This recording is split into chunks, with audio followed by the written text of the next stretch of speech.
You ask Tiger to solve. This deals with linear equations with one unknown. The final result is n equals 6. Let's solve it step by step. Group all constants on the right side of the equation. Add 7 to both sides. Simplify the arithmetic.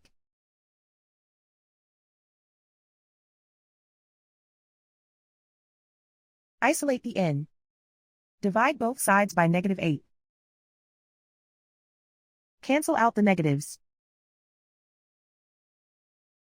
Simplify the fraction.